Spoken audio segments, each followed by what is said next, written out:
ये वतन का राग। नमस्कार, वतन का राग कार्यक्रम में आप सभी का बहुत बहुत स्वागत है। इस संसार में शोषण और अत्याचार के विरुद्ध अनेक युद्ध हुए। अपनी आजादी के लिए भी अनेक देशों ने लड़ाइयां लड़ी, लेकिन भारतीय स्वाधीनता संघर्ष में महात्मा गांधी की युद्ध नीति अद्भुत थी। सत्य और अहिंसा की आधार भूमि पर खड़े होकर उन्होंने ये महासंग्राम लड़ा और विजयी भी हुए। और अनोखे थे उनके अस्त्र, सत्याग्रह, सविनय अवज्ञा, असहयोग। और इन्हीं अस्त्रों के बल पर उन्होंने अंग्रेजी सत्ता को ललकारा था। दांडी यात्रा या नमक सत्याग्रह भी गांधी जी के नेतृत्व में किया गया एक सविनय अवज्ञा कार्य था। नमक जैसी आवश्यक वस्तु पर अंग्रेजों ने भारी कर लगा दिया था और किसी के लिए भी नमक बनाना गैर कानूनी था, क्योंकि इस पर सरकार का एकाधिकार था। नमक सत्याग्रह अंग्रेजों के इस अत्याचार के विरुद्ध एक बड़ी रैली थी। गांधी जी ने समुद्र के वाष्पीकरण से बने मुट्ठी भर नमक को उठाकर ब्रिटिश राज को ललकारा था, नमक कानून की अवहेलना की थी। 12 मार्च सन 1930 को गांधी जी ने साबरमती आश्रम से ये यात्रा आरंभ की। उनके साथ इस यात्रा के आरंभ में 79 लोग थे, जिन्होंने बापू की अगुवाई में दांडी के लिए प्रस्थान किया। ये ब्रिटिश नमक एकाधिकार और उस पर लगने वाले भारी कर के विरुद्ध एक अहिंसक विरोध अभियान था। जैसे जैसे ये यात्रा आगे बढ़ती गई, वैसे वैसे इसमें लोग शामिल होते गए और अंग्रेजी सत्ता के विरुद्ध एक जन सैलाब उमड़ पड़ा। 241 मील की ये यात्रा थी। इस दौरान गांधी जी जहां भी विश्राम करते, वहां जन समूह को संबोधित भी करते। इस तरह एक कारवां बनता गया और बड़ी संख्या में लोग उनसे जुड़ते चले गए। 24 दिन की यात्रा के बाद 6 अप्रैल सन 1930 को नवसारी के पास स्थित दांडी के समुद्र तट पर उन्होंने नमक कानून को तोड़ा। ये एक ऐसा सविनय अवज्ञा आंदोलन था जिसने पूरी दुनिया का ध्यान अपनी ओर खींचा। गांधी जी आंदोलन छेड़िन, जन चेतना जगाइन। गांधी जी आंदोलन छेड़िन, जन चेतना जगाइन। शंका मां सरकार जो पकड़े, शंका मां सरकार जो पकड़े, विरोध दब जाई। गांधी जी आंदोलन छेड़िन, जन चेतना जगाइन। गांधी जी आंदोलन छेड़िन, जन चेतना जगाइन।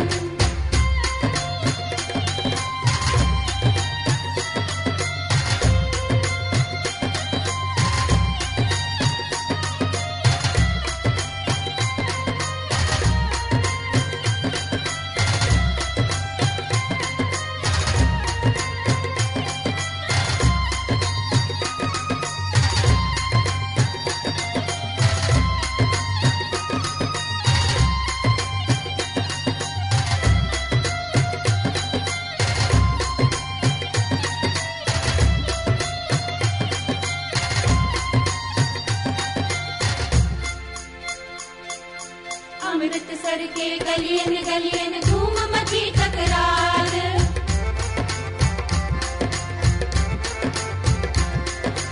अमृतसर के गलियन गलियन धूम मची तकरार।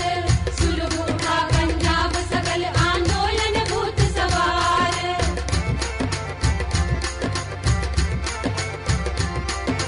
जलियांवाले बाग में बिठे, जलियांवाले बाग में बिठे, सभा कहीं सब जाई।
वो दांडी यात्रा नमक उत्पादन में अंग्रेजों के एकाधिकार और नमक पर लगे भारी कर को हटाने के आह्वान के साथ आगे बढ़ी थी, लेकिन इसके अंतर्निहित लक्ष्य थे जन जागरण और पूर्ण स्वराज के लिए भारतीयों की आवाज को बुलंद करना। 2 फरवरी सन 1930 को लाहौर में हुई बैठक में जो 2 महत्वपूर्ण निर्णय लिए गए, उनमें पहला था काउंसिलों के बहिष्कार का और दूसरा निर्णय था कि 26 जनवरी का दिन देश भर में स्वाधीनता दिवस के नाम से मनाया जाए, जिसमें न केवल जनता के सामने स्वाधीनता का घोषणा पत्र रखा जाए, बल्कि स्वाधीनता प्राप्त करने की प्रतिज्ञा पर स्वीकृति भी ली जाए। इस तरह पूरा वातावरण तपने लगा था। फिर 14 फरवरी को साबरमती आश्रम में अधिवेशन हुआ और इस अधिवेशन में स्पष्ट रूप से पराधीनता के विरुद्ध युद्ध की घोषणा की गई। नमक कानून भंग करने की सहमति बनी और तय हुआ कि सविनय अवज्ञा की जाएगी और नेताओं के गिरफ्तार होने के बाद जो लोग पीछे रह जाएंगे वो त्याग और राष्ट्र सेवा की भावना के साथ इस आंदोलन को जारी रखेंगे। साबरमती आश्रम में हुए इस निर्णय के तहत ही गांधी जी ने इस सत्याग्रह की कमान अपने हाथों में ली और वायसराय को एक पत्र लिखा और वो कारण बताए जिन्होंने उन्हें ब्रिटिश सरकार का विरोधी बनने के लिए बाध्य कर दिया था। अंग्रेजों ने भारत को दास बनाकर किस तरह चूसा और निहत्था तथा निर्धन बना दिया, इसकी चर्चा करते हुए गांधी जी ने सत्याग्रह जारी रखने का इरादा प्रकट किया। उन्होंने अपने पत्र में लिखा, मेरा वश चले तो मैं आपको अनावश्यक कठिनाई में न डालूं, लेकिन यदि आपको मेरे पत्र में सार दिखाई दे, आप मुझसे बातचीत करना चाहें और इस पत्र को प्रकाशित होने से रोकना चाहें, तो इसके पहुंचते ही मुझे तार भेज दीजिए। मैं खुशी से रुक जाऊंगा, परंतु इतनी कृपा अवश्य कीजिए कि यदि आप इस पत्र के अभिप्राय से सहमत न हों, तो मुझे अपने इरादे से रोकने का यत्न न करें। पत्र पाकर वायसराय ने इसका वही पुराना औपचारिक सा उत्तर दिया, आप इस सत्याग्रह का विचार त्याग दें, क्योंकि नमक कानून भंग से निश्चित रूप से शांति भंग होगी। वायसराय का जवाब पाने के बाद गांधी जी ने सत्याग्रह संग्राम के प्रारंभ की घोषणा कर दी। किसी भी युद्ध में कोई सेनापति अपनी आक्रमण योजना को प्रकाशित नहीं करता, लेकिन गांधी जी अनूठे योद्धा थे। उनकी विशेषता ये थी कि वो अपनी पूरी रणनीति, अपना पूरा कार्यक्रम न केवल विरोधियों बल्कि पूरे संसार के सामने रख दिया करते थे। उन्होंने अपनी पूरी योजना प्रकाशित करवा दी कि वो अपने 79 साथियों के साथ साबरमती आश्रम से दांडी नामक स्थान के लिए पैदल रवाना होंगे। आश्रम से दांडी तक के रास्ते में प्रत्येक पड़ाव पर प्रचार करते हुए वो दांडी पहुंचेंगे और नमक कानून तोड़ेंगे। सरकार इस कानून विरोधी कार्य को रोकने के लिए जो भी प्रहार करेगी, उसे एक सच्चे सत्याग्रही की तरह सह लेंगे। इस तरह अंग्रेजों के साथ साथ आम जन भी नमक सत्याग्रह के उद्देश्य और परिणाम से परिचित हो गए।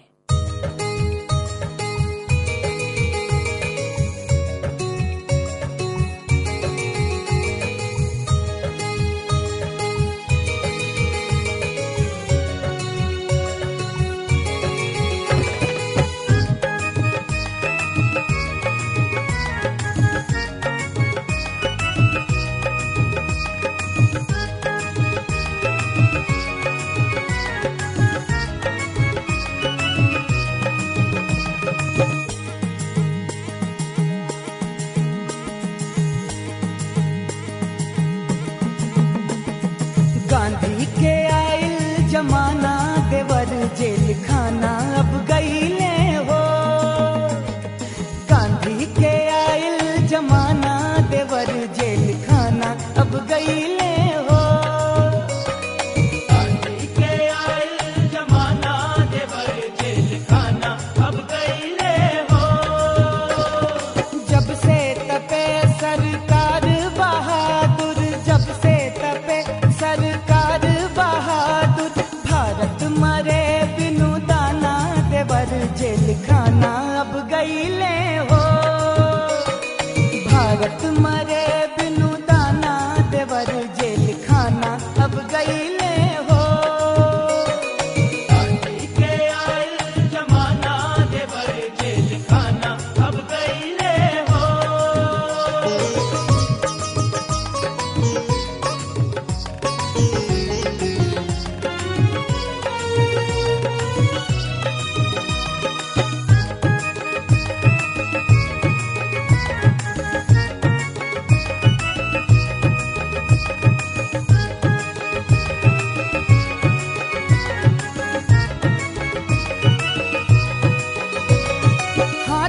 हथ कड़िया बा गोड़वा में बेड़िया, हाथ हथ कड़िया बा गोड़वा में बेड़िया। हाथ हथ कड़िया बा गोड़वा में बेड़िया, हाथ हथ कड़िया बा गोड़वा में बेड़िया। देशवा भर होइल दीवाना, देवर जेल खाना अब गईले हो। देशवा भर होइल दीवाना, देवर जेल खाना अब गईले हो। गांधी के आयल जमाना, देवर जेल खाना अब गईले हो।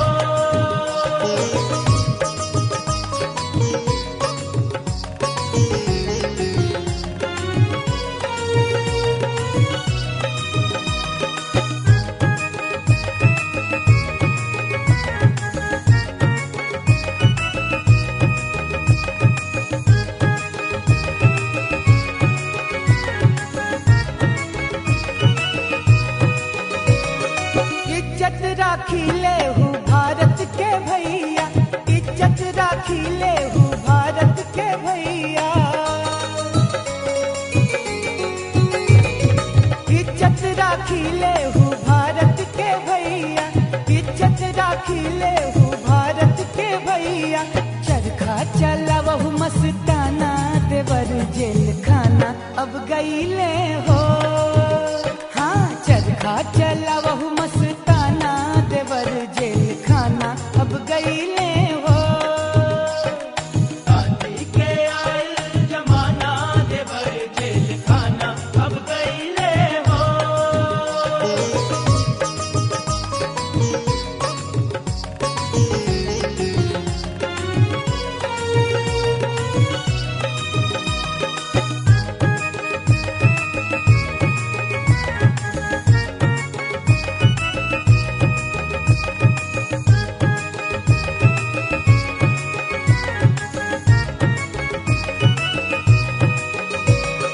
कमला सरोजनी विजय के लक्ष्मी, कमला सरोजनी विजय के लक्ष्मी। कमला सरोजनी विजय के लक्ष्मी, कमला सरोजनी विजय के लक्ष्मी। काम कैली मर्दाना, देवर जेल खाना अब गईले हो। काम कैली मर्दाना, देवर जेल खाना अब गईले हो। गांधी के आयल जमाना, देवर जेल खाना अब गईले हो। जब से तपे सरकार बहादुर, जब से तपे सरकार बहादुर। भारत मरे बिनु दाना, देवर जेल खाना अब गईले हो। हे भारत मरे बिनु दाना, देवर जेल खाना अब गईले हो। गांधी के आयल जमाना, देवर जेल खाना अब गईले हो। गांधी के आयल जमाना, देवर जेल खाना अब गईले हो। गांधी के आयल जमाना, देवर जेल खाना अब गईले हो। जब गांधी जी ने इस ऐतिहासिक यात्रा की तारीख घोषित की तो कुछ लोगों ने उन्हें तार भेजा और कहा कि वो थोड़ा रुककर ये यात्रा आरंभ करें ताकि वो निर्णय ले सकें कि इस यात्रा में वो शामिल हो रहे हैं या नहीं। इस पर गांधी जी का जवाब था कि मैं आप लोगों के निश्चय की 24 घंटे तक प्रतीक्षा कर सकता हूं, इससे अधिक नहीं। 12 मार्च सन 1930 को साबरमती आश्रम में गांधी जी के पीछे 79 सत्याग्रही दो की पंक्ति में कूच के लिए खड़े हो गए। आश्रम वासियों की ओर से उनकी आरती उतारी गई। विदाई के बाद सारा जन समुदाय एक जुलूस के रूप में दांडी के मार्ग पर चल पड़ा। लोगों ने अहमदाबाद में इतना बड़ा जुलूस इसके पहले कभी नहीं देखा था। जुलूस की लंबाई 2 मील से भी अधिक थी। रास्ते भर गांधी जी की जय के नारे से आकाश गुंजायमान होता रहा। दांडी यात्रा आरंभ करने से पहले गांधी जी ने अपने ऐतिहासिक भाषण में कहा था, यदि स्वराज नहीं मिला तो या तो रास्ते में ही मर जाऊंगा या आश्रम के बाहर रहूंगा। यदि नमक कर न उठा सका तो आश्रम लौटने का भी इरादा नहीं है। दांडी यात्रा के दौरान अक्सर पड़ाव झोपड़ियों में होता। गांधी जी के आदेश के अनुसार भोजन व्यवस्था अत्यंत सादगी से होती। वो प्रत्येक पड़ाव में भाषण देकर अंग्रेजी राज के विरुद्ध शांतिमय युद्ध की घोषणा करते और ये समाचार देश के लगभग सभी समाचार पत्रों में सुबह छप जाता। इस तरह ये आंदोलन व्यापक होता चला गया। 24 दिन की यात्रा के बाद गांधी जी दांडी पहुंचे और 6 अप्रैल सन 1930 को दांडी समुद्र तट से मुट्ठी भर नमक उठाकर वो नमक कानून तोड़ दिया जिसके तहत सरकारी ठेके के अतिरिक्त लिया हुआ नमक रखना गुनाह था। पूरे भारत को इशारा मिल चुका था। ग्रामवासी तसला लेकर समुद्र तटों की ओर नमक लेने चल पड़े। गिरफ्तारियां हुईं, बल प्रयोग भी किया गया, लेकिन आंदोलन चलता रहा। 4 मई की रात को कराड़ी के शिविर में गांधी जी को गिरफ्तार कर लिया गया। इसके बाद जत्थे की कमान सरोजनी नायडू ने संभाली और सत्याग्रह संग्राम का नेतृत्व अब्बास तैयब जी को सौंपा गया। नमक कानून भारत के कई अन्य भागों में भी तोड़ा गया। त्रिचनापल्ली से वेदारण्यम तक की यात्रा, सिलहट से नोआखली और कालीकट से पयान्नूर तक की यात्राएं हुईं और नमक कानून तोड़ा गया। नमक सत्याग्रह इस अर्थ में भी विशेष था कि इस आंदोलन में महिलाएं बड़ी संख्या में शामिल हुईं। कमला देवी चट्टोपाध्याय ने इस हेतु गांधी जी से अनुमति ली थी। हजारों की संख्या में महिलाओं ने नमक बनाने से लेकर उसके विक्रय का कार्य किया। सत्याग्रह के दौरान लगभग 60,000 लोग गिरफ्तार हुए, जिनमें से 17,000 के लगभग महिलाएं थीं। नमक सत्याग्रह का प्रभाव बहुत गहरा और व्यापक रहा। अंग्रेजी राज के विरुद्ध भारत जागकर खड़ा हो गया था। सविनय अवज्ञा आंदोलन विभिन्न प्रांतों में अलग अलग रूपों में आरंभ हुआ, जिसमें विदेशी वस्तुओं के बहिष्कार पर विशेष बल दिया गया। पूर्वी भारत में चौकीदारी कर के भुगतान से इनकार कर दिया गया। बिहार में नो टैक्स अभियान लोकप्रिय हुआ। बंगाल में प्रतिबंधित पुस्तकों को खुलेआम पढ़कर कानून की अवहेलना की गई। महाराष्ट्र और कर्नाटक में वन कानून का विरोध हुआ। इस तरह इस आंदोलन का प्रभाव अवध, उड़ीसा, तमिलनाडु, आंध्र प्रदेश और असम आदि प्रांतों पर हुआ। अन्याय और अत्याचार के विरुद्ध विद्रोह का स्वर लगातार बुलंद होता रहा और गांधी जी के नेतृत्व में भारतीय स्वाधीनता संघर्ष का विजय रथ आगे बढ़ता रहा।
ये वतन का